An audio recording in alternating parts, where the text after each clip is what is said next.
All I do is punt. Best offensive player and their best defensive player.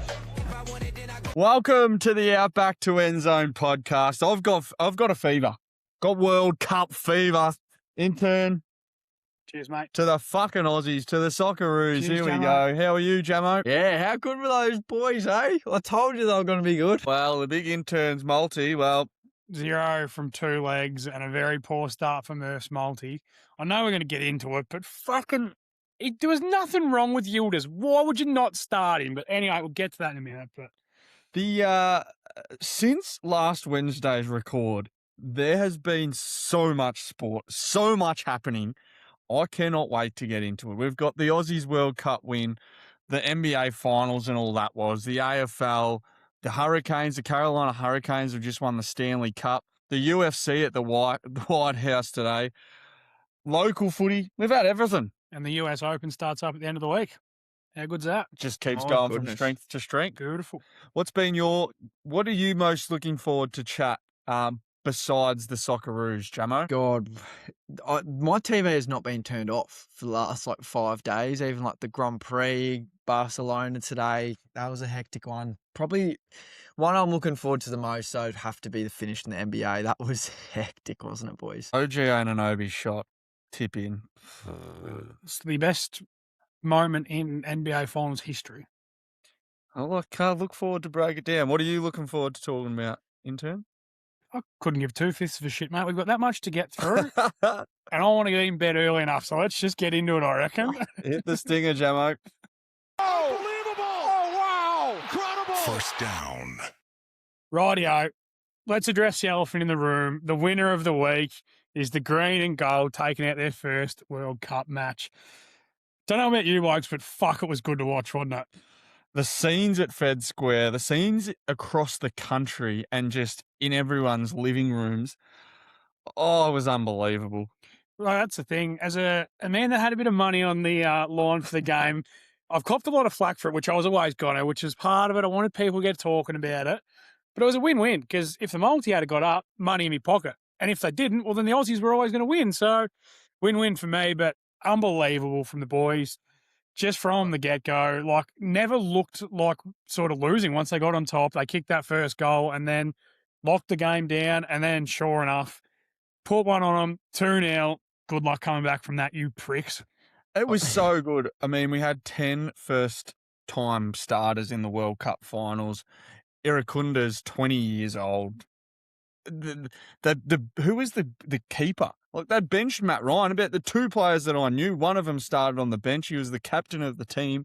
Harry Suter then starts. They brought in the third-string keeper or whatever and it was. He keeps for Melbourne City, and he was a superstar. I think it was 8 saves, and there was another save that he made, which was offside, so it would have made it 9 saves. Unbelievable. He was unbelievable, and it was. I said it in my pre-game reel. There's something about Australians in big events. They just find a way. And it's happened for my whole lifetime. We perform so much better than we should in big events. And it was amazing. The scenes are amazing. But the good thing is it opens the door wide open now. We've got the USA, which is going to be tough. They looked really good Saturday. But Paraguay look very gettable. You win them too. You're going through to the next round. And even if you lose You now, win one, you draw one. yeah, you're still going through. So we got all the talk was how shit the Socceroos were. I said we weren't going to win a game. You said we weren't going to win a game, Jamie. And now we're all amongst it.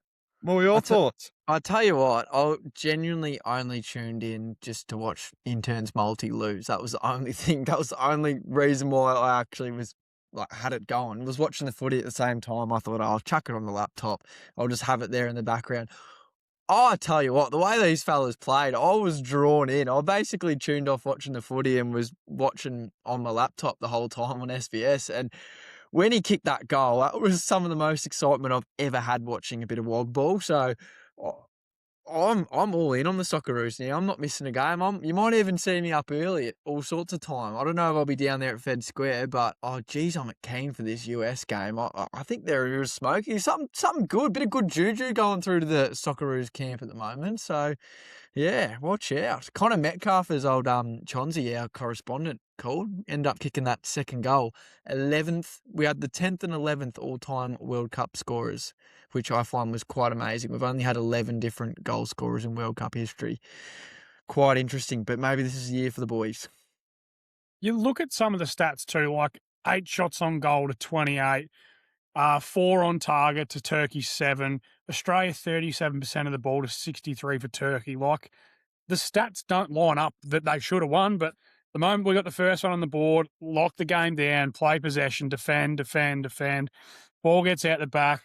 Connor Metcalf does his thing. Like the Chons called it. He said he was the man, called it out, said props to him, put it through, and then that was it. Game was over. That was the exciting bit about it. They played a brand that was rock solid in defence, and then when they got the ball on the counter, it was exciting to watch. Yeah. So, no, I'm with you, Jamo. I always knew I was going to get into the World Cup. I've been getting into it since year 6 when it was the 2006 sort of World Cup. Every 4 years I get into it without knowing anything about it. But I'm all in now. Like, that was an amazing game. It's going to be one of the... We'll get to Toohey's top 5 later in the program, but one of the biggest World Cup moments in Australian history. Genuinely. How good was he when he ripped out the Timmy Cahill celebration as well? So good. Yeah, it was genuinely epic. Even his post-game presser, he said, like, he nearly dropped an F-bomb. Like, that's just so Aussie. It's just what we want about. Vancouver's streets were packed with green and gold. People traveling. Like, Zach Beatty, that one of the Channel 7 reporters that we met over at the Super Bowl week, he's there. And I was talking to him. I'm like, that would just have been mental. Like, how good. Sports is a fucking king. How good is it that we just get to talk about sports? Beautiful stuff. Let's keep moving. And what in the world? Second down.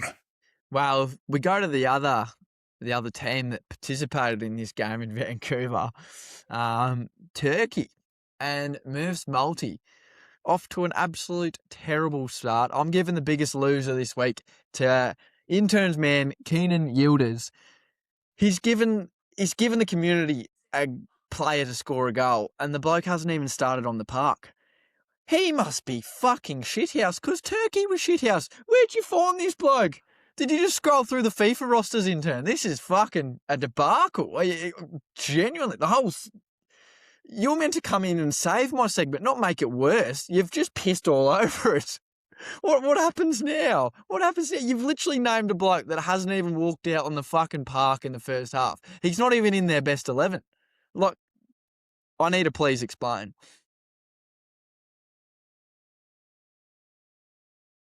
So first of all, I'm not copping it from the shit that he's dished up with his multis the last month. Second of all, this shows how much and how little you know about fucking football and this World Cup and everything that's going on right now. If you'd watched any of the pre-game coverage, they said he's not starting, fitness concerns, not up to it, not fit enough. Went on after the half. If you watch the fucking game properly, Jamie, he was their best player after the half. Well, he looked pretty He's fucking the most fit, didn't he? underrated player in the fucking world when it comes to the worldwide game, the round ball game. He's a superstar. Can I control if he's going to start on the ground? No. As I said, fitness test was the issue. Went out, played well. The rest of his teammates are shit. Him and Artigula are the only two blokes that rocked up for the Turks. And, yeah, I'm not having that from you. I can't have that you're putting one bloke under pressure when the whole side, there was 10 other blokes out there, plus the bloke that got subbed out for him who didn't rock up. So jam it up here, mate. I'm not. No, he's not. He's not even under pressure. He's just the biggest loser, mate. I tell you biggest what, loser under pressure. You're the biggest loser. I tell you what, I'm not, because my Ivory Coast boys are fucking flying as well, might I just add in there. I think I might be the new World Cup correspondent. I'm seeing them, mate. I'm seeing beach balls. And I'm Maybe you fucking should do a sending them. bonky about Ivory Coast because your fucking Garts guarantees aren't going all that well still. Trying to deflect 1 point. Oh, don't get me started. 1 point. That was your fucking shit Weagles that let us down. Yeah, God, that is story. Could I for get to day. another guy who was a huge loser? It was the Turkish captain who said, I think we will dominate tomorrow because we have more qualities and a more talented team. Artigula, is it? Artigula. Brother? It doesn't matter how talented you are. You got to put the ball in the back of that fucking net, and you didn't do that. And the Aussies did it twice. So get it up, yeah. You're an asshole. You're an asshole. I'm just trying to be a bit of a mediator here before they jump to the screen at each other. Third down. Third down. The Fremantle Dockers fans. Oh, he's going to Freo again. Why would the Fremantle Dockers fans be under pressure? They've won 12 in a row. They're coming off the bye. This week, I've copped a lot of flack over the socials about the Fremantle Dockers from their fans. This week, they're paying $1.50 again to play a team. I feel like any good team they've played at home, but that's beside the point. Thursday night footy in their stealth kits, elite kits, one of the best kits in football, the Fremantle Dockers stealth kit. They've got the Cats, the only team that beats them. Let me tell you, Fremantle Dockers fans, if Geelong get up on Thursday night, and I'll be tuning in, I will be reposting my Christmas tree, and they did sneak back up. I haven't done a repost of it yet. They are now on top, but they will not be on top because they will be beaten by Geelong, and Geelong will win Thursday night. I don't do a Toohey's tips. I don't bet, don't gamble, but that's just a little bit of whatever. Fremantle are going to lose on Thursday night to Geelong. Geelong are going to win. I have a correspondent inside the Geelong camp. Okay. Just letting you know, they're not. It's not that they're not worried. They think Fremantle are a really good team, but they're comfortable. They're confident. Wow. You heard it here first. I might have to follow up on that source. Adam, that might come into a Garts guarantee this week. Maybe me and Murph both take him. I'm not a gambling man. I'm not a. I keep my sources close to my chest, but I think the exact words were, if Fremantle played a good team in Melbourne, they wouldn't win. I agree wholeheartedly. Playing in Optus, though, aren't they? Yeah, they are, but I still think they lose. Okay. All right. Interesting. We'll have to follow up with this one. Follow up with this one later. Jumping back to the winner of the week, obviously Aussies, well done. Geelong awfully stiff with their whatnot not to be the winner. They were outdone by the Aussies in the end, but just while we're talking Geelong, how fucking cool was the whatnot that they did there?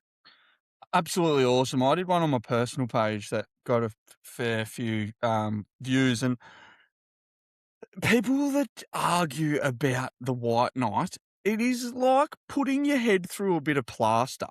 Like, or if you need to do artificial noise, like, they're just hating. Like, you need an artificial noise, or you need to do some fake bit of atmosphere. How's it fake? There is 30,000 people there with towels waving at a Geelong Gold Coast game in the middle of June. Like, there would have been 10,000 people go if they didn't have the white knight, and they have the white knight. It's a fucking great look. I didn't go, but had plenty of people that did, that said it was fucking awesome. Do more of that, AFL.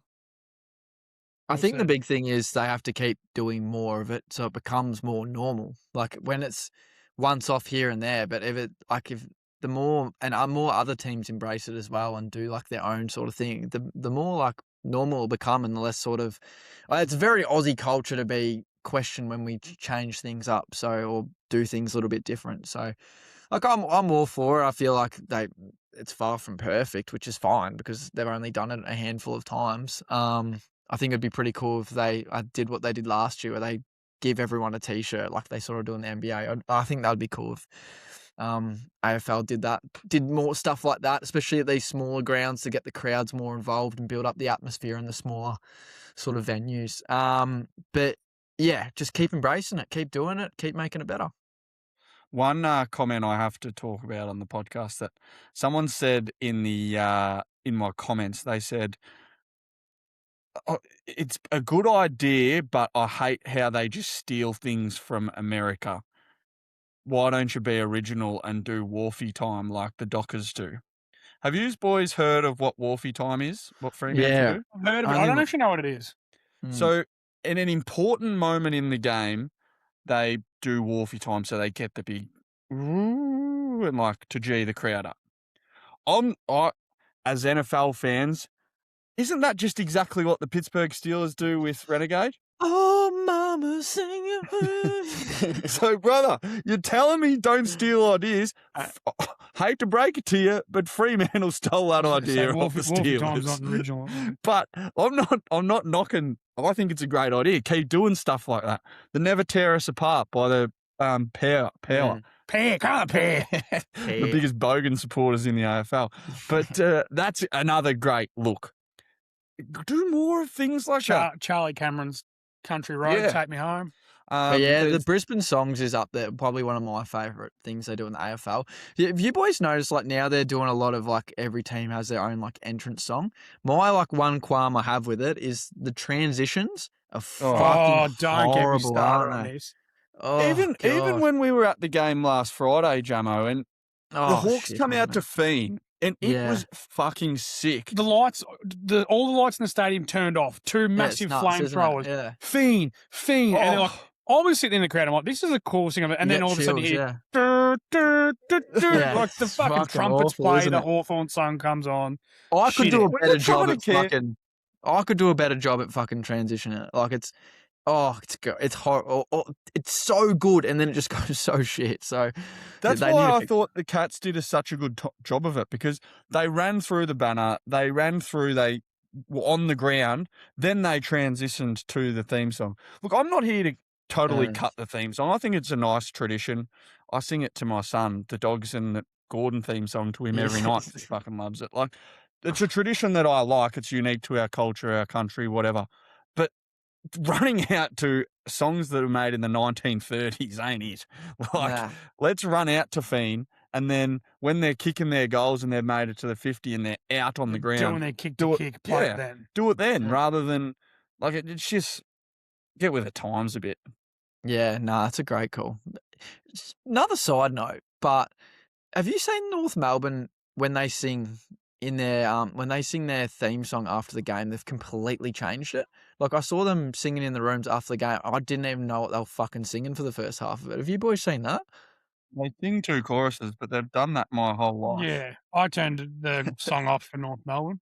Yeah, well, maybe just haven't heard it for the last 20 years that much. So. But they, there's a two chorus song and they sing it. Best song in the AFL. For North Melbourne's. How's it go?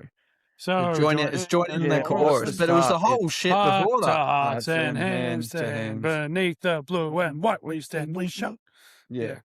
North North Melbourne. Melbourne, Yeah. North Melbourne, out we come, out we come, out we Brilliant. come. It's the best song in the Just for AFL. recreation's sake, we suck. Anyway, we don't need to listen to me. That's enough of that. Fourth We down. might as well move on to fourth down, will we? Seeing as we got so sidetracked. Mm. Tongman and McAfee bangs him out of bounds. Fourth down. Fourth down, we better touch on the highlight play. Who called Knicks in 5? Who called Knicks in 5?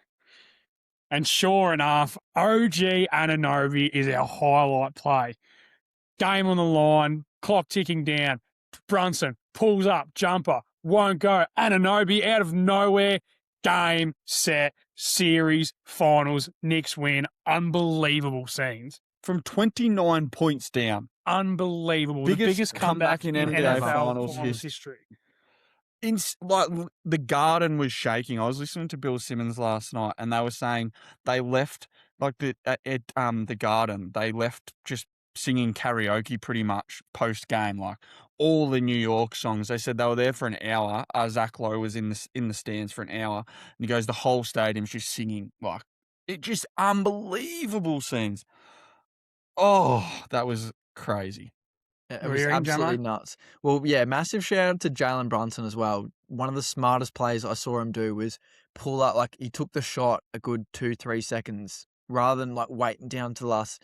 Like, he gave them another opportunity. Essentially, he could have tried make another move, got a bit closer, tried to get more open, but because he pulled up with that 3 seconds remaining, just meant it gave OG that time to swing in from the inbound, be uncontested, go up there and just be an athlete and put the ball back in. It was fucking nuts. Like, I was in shock when I saw that. And, Especially with Wemby on him too. Like, he's not going to get any better look. He's not going to drive past Wemby and just get blocked. So pull him out, take that 3-pointer from deep, and as you say, give the followers a chance. And that tip in is as you said at the start of the show, that's the best finals moment in NBA history, probably. It'd be awfully hard to top. If you've got one that you can think of, let us know down in the comments. But I'm probably going to argue with you on whatever because The only one I could think of was Unbelievable. Ray Allen's shot Mm. against James the catches, Spurs. puts up a three, won't go, Yeah. rebound Bosch, back out to Allen. History going to bang, bang. Yeah.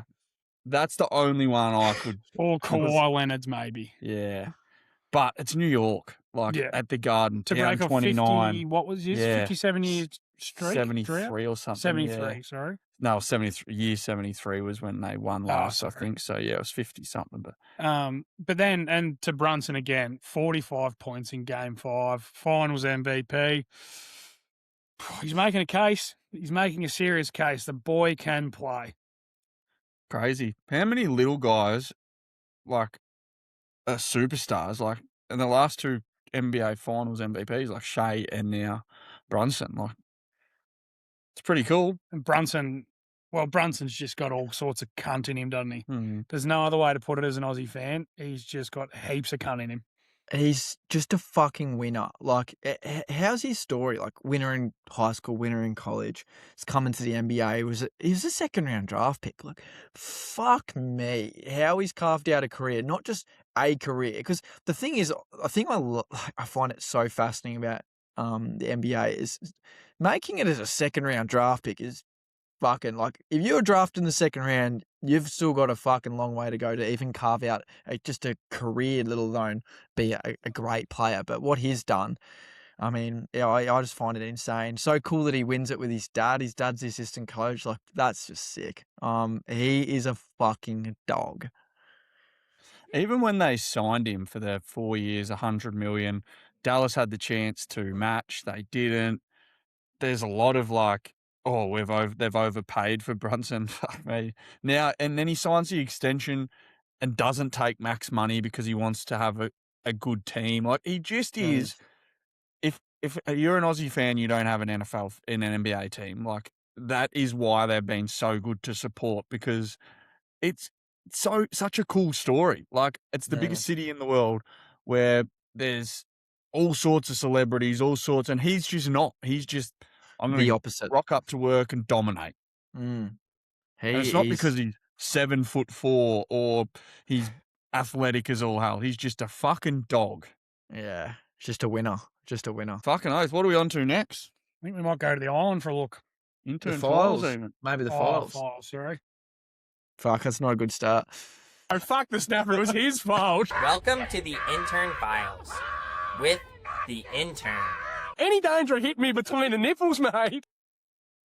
So, we've gone all the way back to 1985 here.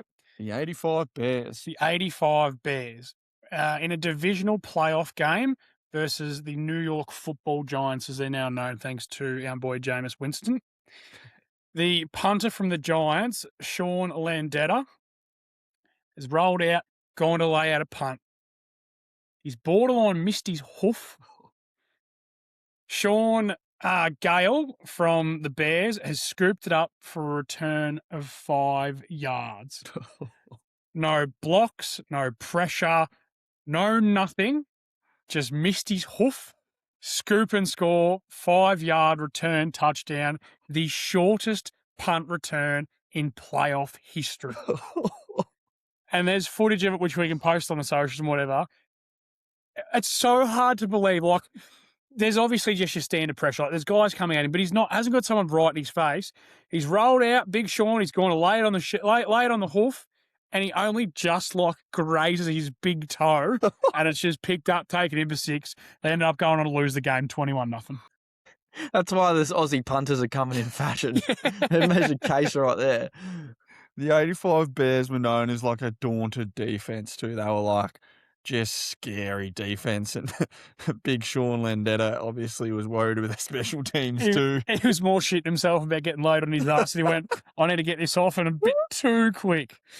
But yeah, I could not believe that when I was rummaging around this morning in my files. But yeah, 5 yards, no block, no pressure, no tackle, no nothing. Just missed his hoof. Well, I cannot wait to see this post program. That It's is fucking so Was fun. it a wet day or something? Can we give him anything in term? Was it? Nah. The only thing we can give him is that maybe he got on the piss the night before or something. Fucking hope so. He definitely would have gone piss on that. He would have got on the piss that night, I would have thought. Fuck. Oh, For sure. sure. But as always, we keep getting a few sent in now. So once we put it up on the gram and our socials, make sure you comment with your weird and wacky NFL stats because we love to read them and you'll get yourself a shout out on the pod. So keep them coming. Send them in. Send them in. It works, huh? At least I'm consistent. Yeah, well, the Sunday sledge this week was controversial, but it come from a teammate too. No, not a teammate, a supporter. Won't give away who it was, but it was the first time I've ever been gobsmacked in my career, I think. I certainly know when you come around to my house and we had a few things to organise. One of our mates, Bucks do coming up, Stag do, whatever you want to call it. And you told me that, and I know the person, and I was in fucking tears over it. The fact that he goes, give it a tap on the head, I was like, well, I've heard this many times. And it come from a person, like it's not a mate or like that's someone else. And that's a bit awkward. And then he goes, maybe your package just isn't long enough. I was like, oh. And he would have no idea what size my male Appendage. anatomy is. But dear, it made me sort of question myself. The thing about the Sunday sledges though, gents, is Gordon people who I play for, they're bought in. They're keen. They're sledging me like no other. But opposition players, they won't give me anything. The guy I'm playing on the weekend, he's too busy not even wanting to like talk. I don't like talking to my opponent very often, but I like a bit of chirping with him. But he wouldn't even like say anything because he was too, I don't want to be on the sledge. I don't want to be on the sledge. This is all he was saying to me. I'm like, come on, get back to throwing me a bit of lip. I sort of like it. How'd you boys go? We played Skipton out at Skipton, which is always a tough track out there, and we had a really good win. But pre-game, one of the fellas that I know from out there, I've sort of played on him most years, and I played a bit of cricket against him, whatever, and he goes, I've got the best sledge to give you today. And I'm like, beautiful, I'm keen to hear it. He was injured, so he didn't end up playing. And I went up to him after the game. I was like, you've got to tell me now. Like, you didn't yell it out or anything. I want to hear it. And he goes, it was going to be, if you took a mark or had a set shot or something, I was going to be like, everyone stop, while you're having lining up and go, put your hand up if you run a fucking shit podcast. Which I had a bit of a giggle at and thought, if you tried to stop everyone on the field, it's probably going to be pretty funny. From the sidelines, didn't hear it in the end. But bit of credit to him. I didn't mind it. And then, I did cop one on field. I had another dark day in front of the sticks. Yeah. How many? 0-5. Oh, And I had a shot with about 2 minutes to go from about 35, which didn't make the distance. Oh, no. But mind you, the ball was as heavy as a cinder block by this stage. Yeah, miserable But the last conditions, one to be where 35 out didn't make the distance or whatever.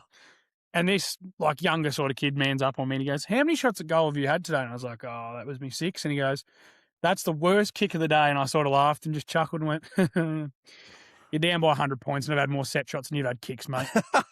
And he went, fucking right, a hero. And I just jogged off. But I was pretty happy to throw that one back at him because, I wasn't copping it from this little squib, that's for sure.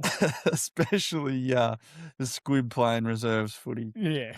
What about you, Jamie? Yeah, well, we got done by about 90 points and got redeployed down back. So it's a bit of a different one. Not too much sledging going on back there. I did hear one. Old Dion, DSA Media, was having a run around the Magoos with us, and he got into a bit of a argument with the umpire. And I just overhear the umpire just tell him to get fucked and get off the fucking ground if you want. Don't fucking give me anything, mate. I couldn't believe it. The umpire just had a full swing at him, and Dan was like, you can't say that. And he goes, I don't give a fuck. Just get the fuck off or I'll send you off. Well, that's one way to shut someone up, isn't it? Was it the Gordon or the Belair umpire? Well, I don't know who was I think it was a Belair umpire, but we didn't have our usual umpire, so I couldn't actually tell you. I don't want to accuse anyone, but fucking gave him a full swing. It was found it quite funny. I sort of overheard a little bit, and then after the game, Dion was telling me, I was like, "Oh, he got you good there, mate." Just genuinely told him to fuck off and shut the fuck up and get the fuck off the ground. I was like, fair enough. Boy. That's the sort of stuff. That's the ticker we want out of the umps, I reckon. That's good. yeah, bit of wow, banter. fucking. To be fair, he deserved a spray, but it wouldn't have changed the 90-point outcome. But yeah. Anyway, No, very good. Well, as always, as Tern said with his files, keep getting your sledges in. Send them in voice memos or call us in or just text them in. We love hearing the sledges post-footy season. If you're not going to cop any more sledges on the footy field, you might have to make a return to the bat and ball sport and come play a bit of cricket with me again, because as a bloke that's played a lot of cricket alongside Adam, I've heard him cop a lot of abuse there. Yeah, I give a lot too. And Yeah. that was about the only thing that I enjoyed about the game. Making runs and just belittling blokes when you did it. But there was a hell of a lot more dark days, especially in big games. My record wasn't great. So moving on, head to Toohey's top 5, will we? Now a chance. Toohey has just been fantastic. That one not so good. He just pushed off the ball. Still my favourite sting. Well, we're sticking to the world game. Jay, my wife, said, "Oh, we'll put the world game on, will we?" And she's like, what's that? I was like, "Soccer." She's like, "Why is it the world game?" Because the whole world plays it. Well, is that what you call the World Cup? No, it was quite a difficult sort of... She's heavily pregnant, mate. Let her go. Exactly. pick your battles, mate. We're going to the World Cup, and I thought after Irukunda and Metcalf's goals and just the bedlam of how Fed Square and around the country was, let's give the top 5 Australian World Cup moments. Number 5, we're going to probably... I remember watching this live in 2014, Tim Cahill's last World Cup. He provided so many unbelievable moments, but the volley he kicked against the Netherlands in 2014, we ended up losing the game 3-2, but the goal was just insane. Tim Cahill provided so many World Cup moments that you'd wake up in the middle of the night and watch and you just go, Cahill! And then he's... So, number 5, only reason that's number 5 too is because we lost the game, but it was incredible strike. So, if you haven't seen it, check it out. Number 4, I'm going to this game, the upset win against Turkey. Pre-game, we were paying $5.20 to win. The money of the roster was 60 million euro to 160 million. I think there was one player, which is probably your man, that is worth more than the whole Australian squad. It would have been. So Not anymore. There's going to be plenty of Aussies that are skyrocketing after this World Cup, and it was just a game that shocked the world. Our friend Benny, the German friend, he said there's a lot of Turks in Germany that were very, very quiet. So we love to hear that. So yeah, that's going in at number 4. Number 3, Harry Kewell. He was one of the coolest operators, and in 2006 we had a glorious run. The next 3 will come from that 2006 World Cup, but this was the first time I really got into it. It was first time we made the World Cup in 30 odd years, but we needed a draw at worst to get through against Croatia. In the 79th minute, Harry Kewell, ball gets kicked over. He just gets a foot on it, taps it in the back of the net, skewers the 2-2 draw. Australia go through to the round of 16. Chaos. We only just made the World Cup, and then to get through to the round of 16 was just insanity. Then one of the darkest days in that round of 16, we had with 10 men, terrible penalty, but that's not in the top 5, but terrible penalty against Italy. We should have beat them. They're not in this World Cup, so fuck you, Italy. Number 2, when I did some research about this, I remember the game, Tim Cahill scored 2 against Japan. We were trailing 1-0, and doing the research, it actually blew my mind. So it was the first time in Cahill's Australian career that he'd come off the bench. A huge call, similar to the Matt Ryan call from the Aussies this week. But come off the bench for the first time. He said he was holding back tears. He was angry. He was disappointed. He come off the bench in the 53rd minute. We were down 1-0, and he scored in the 84th and 89th minute to give the Aussies a 2-1 win, helped set up that glorious run. So, again, the Timmy Cahill, absolute superstar, my favourite Socceroos so far. Number one, I think this is the most memorable. You two would have been in the wombs nearly when this happened in 2005, but everyone has seen it. Even if you're 10 now, you would have seen it. When John Aloisi scored that penalty to send Australia to the World Cup for the first time in 32 years against Paraguay, that is just an epic moment. And as I've gone through with the top five, got to the round of 16 after not making the World Cup for 32 years. That was insane. So there's me top five. I guess first, boys, how many of those top five moments do you know or remember? I'm going to go to intern first, Jamie, because I'm tipping you don't know any of them. I was about to say I was 5 for the penalty goal, so I wasn't in the room. I was just out of it. I remember that. I remember Cahill's volley and what was Harry Cool? Harry Cool. He was cool. He was cool. He was a pretty cool cat. So, yeah, no, I do remember. I don't actually remember Cahill ever coming off the bench. So that was a good one. But if you haven't seen them, get on and just do a bit of, while we're in World Cup fever, it's those top five will be good to watch. I might even chuck them out on the socials. Whack them out there. I actually, I remember watching the Aloisi one. I was 7. I remember watching it with me grandpa. Yeah, that's about the only one I remember, I think. That moment, that John Aloisi moment, is gonna go down in history. Like every Aussie soccer fan will know that. Yeah, if you said the name, I would have known him. Like that goes for probably further than the whole team now. So until yesterday, that's it. So the upset win sitting at 4. Who knows? Couldn't we get to the round of 16? Could we go one further after starting the tournament with us not thinking we were going to win a game? That was my question. I was going to pose to you. See, could we? Is there a chance?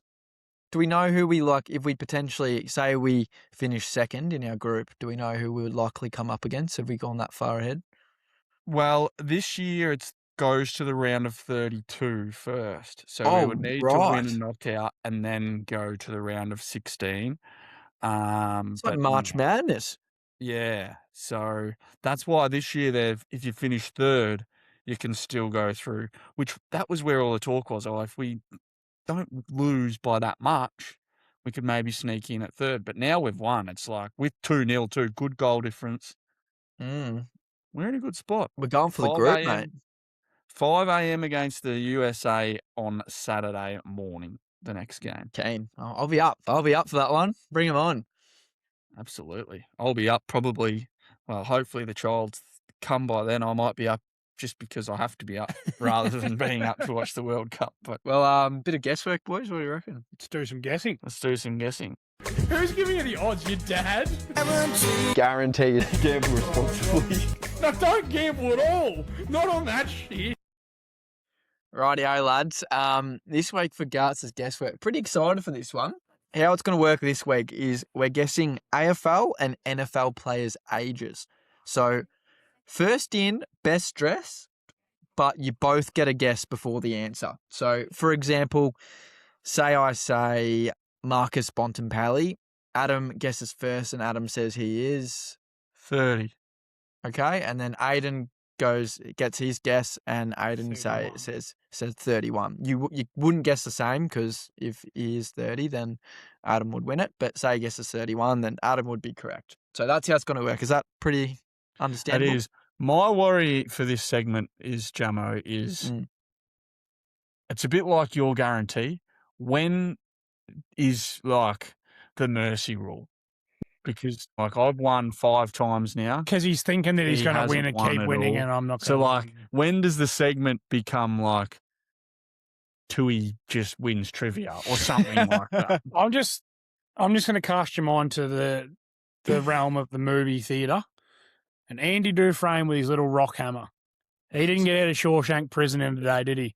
That motherfucker chipped away and he chipped You away said until that finally after the he third crawled through fucking- miles of shit and popped out a clean man on the other side.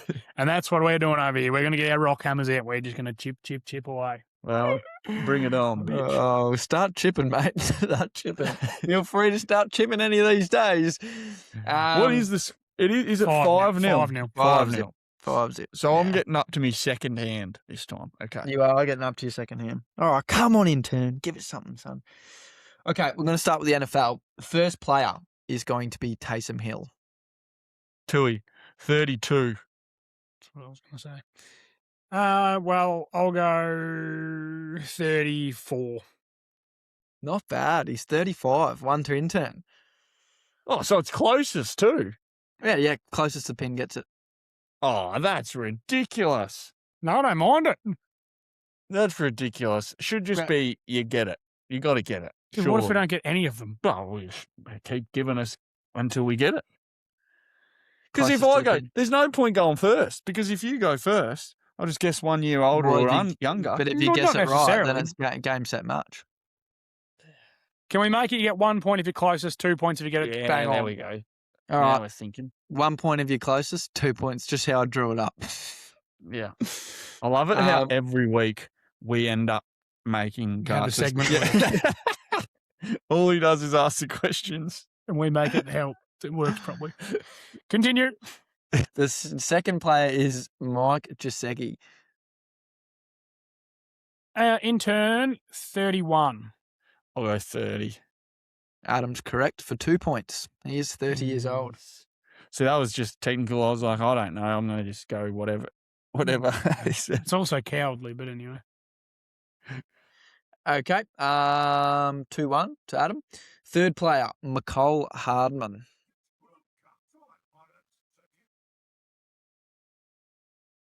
Toohey, 31. Intern 33. Toohey would be correct for 1 point. He's 28.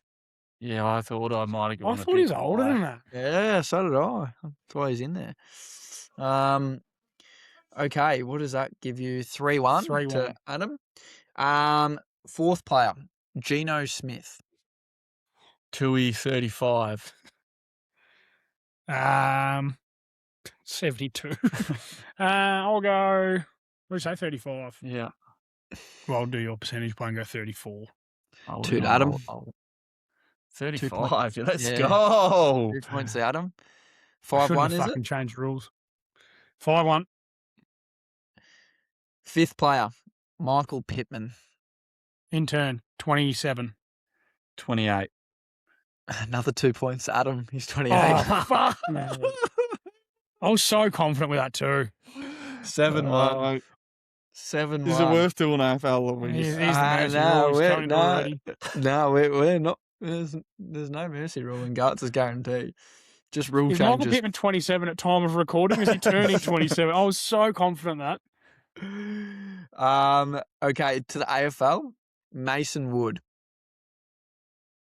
Toohey, 33. Intern 32. 2 points to intern. Okay. I knew that too. I knew that 3-7. 3-7. Brad Close. Toohey, 29. Intern 30. Oh, he's 27, boys. Oh, 8-3. He looks old as fuck. He just doesn't he? I've picked them strategically. Next one, Jake Kolajasny. Intern 32. I reckon you might be right, but I'll go 33. 1 point to intern, he's 30. Oh, his hairline's 42. Yeah, I know. It Oh, says a mine's lot not great different. either. And I'm 25. 8-4, intern, you need to nail both, and you need to both Oh. get them correct, all right, for this to go to sudden death. The next player is Mitch Hinge. Toohey, 28. Game over. Intern 26. No points for anyone. He's 27. I So it's declare game over. It's game over. it is, but we'll do the last question. Nick Newman, 33. 30. 33. Bang. 10-4. Open up the dunny door and flush me Yeah, down. yeah, Oh, yeah. We might have to get another guest on to play Garts Guesswork with me because Yeah. the segment's flailing. Maybe I might have to start running it and Jamie can do the guesswork. Yeah, maybe season 2 of Guts' Guesswork, it might turn into Intern's Guesswork or something. Intern's intelligence. Well, he doesn't have much intelligence. I tell you what, though, I liked that one. That was good. Yeah, I reckon you could go worldwide sports and everything with that. That was a good guesswork. another win too, so I can't complain. Yeah, 6-0. You'll see that one on all the podcasts next week. They'll be stealing that one. The what's on for the rest of the week then, gents? We've got a bit of exciting news. We the intern hooked up, and then me and Jamo got a guest on the program over the weekend. Jamo, Yeah, we did. We had Reggie Jones join us, mate. Road to 1 tackle. My God, this is going to be a fun one. So it'll be debuting on the podcast Thursday. Definitely one you want to tune in because he was a good man and like someone everyone can look up to his story and take something from it. started as a walk-on, trying to just make college football. He talks about what a walk-on is. In Aussie terms, references like a rookie list, but not even. He has to pay to go to college and then hope to play. And he's using social media to document his journey to play a game and get a tackle at college football level, which is hopeful. Hope the boy can do it. He's got over 200,000 followers now. Started last season with 5,000. It's going from strength to strength, and he was awesome. Hopefully, we can connect with him in Temple. They play at Lincoln at the Link, like Philadelphia Eagles home stadium. So it was a great story, and it'll be good for the listeners to listen to next on Thursday. 100%. It's one you don't want to miss this one because speaks incredibly well. Got a crazy good story. So we're very lucky to have him on the podcast. For sure. I'll be MIA Out of studio. Wednesday, hopefully for childbirth, but I also have another thing to attend to. Prior engagements. Chatting about a respect round in our local footy. So talking a little bit about domestic violence and the role men have in, I guess, playing a part in the stigma around domestic violence. So I'll be out of action, but you boys will, you've got some good stuff lined up, Jamo. I'm looking forward to listen. Yeah, me and Intern running the ship. What could go wrong? I'll be up there. I'll be coming up to Ballarat Wednesday. Look out. I'll be in the studio. You're coming up. Going to sit in the hot seat. Or do I get to move into the host chair? Absolutely not. No, you can sit on my lap if you want, mate. I'm not too stressed. Just don't forget your guitar. Not. As long as the Murph's multi-Garts guaranteed is not ending in fists after today. Is Jay going to this dinner that you're speaking at? Because she might need to stand in the corner of the room and just hold us apart if need be. Oh, 56 weeks pregnant, I still reckon she'd be instead of Jamie. Well, hopefully there's another member of the Outback Endzone community by then, hey? Hopefully. We'll see how we go. Jay might have to do another 40 weeks pregnancy. First baby to ever go 48 weeks. Oh, truth. But anyway, that sounds good. If you haven't already as well, the day one of our draft trip vlog just dropped. So jump on YouTube, give that one a check after watching this one because that was an absolute ripper. Basically goes through what sort of access we had, what we were doing, how we were carrying on that first day of the draft. So that was definitely a must watch as well. It was the first time we obviously had seen the full thing too. We'd seen clips of it and whatever. But I watched it today while I was at work. I was in a vacant property, no one at the house and whatever. And so while I was sort of chipping away, I had it on in the background. And it just made me real fucking jealous again once I'd seen that. Like the videos that have come out from this draft trip, every time I see it, I go, fuck Jamie and the 5 blokes that went over with him because it was awesome. Yeah, very jealous. You just watching the passion of the fans and then having the media access. So Jordan Tyson just walks straight past you, and then you go and you're in the studio when Ty Simpson's getting interviewed after he's just been drafted at pick 12, which was a huge shock. And I think it gets back to just even your reactions, Jamo, how just crazy the draft is. You look back now to a few months ago, and Caleb Downs is just a Dallas Cowboy, but that was a surprise. Pick 3 was Jeremiah Love. That was a shock, the first real shock of the draft. And seeing your reactions live, it takes you back to when I was on my couch watching it and had the same reaction. So it was awesome to watch. And that's the thing with all of these shorts. They're fucking 10 minutes. Like, watch them. They're fucking awesome. And make sure you DM us and let us know, because next time we do something, you can jump on board. Yeah, we'll be looking to bring more people, and we'll definitely be going back. So absolutely message us. For sure. Righto. Well, Other than that, see you around like a rissole. see you around like a rissole. See you, Rissell.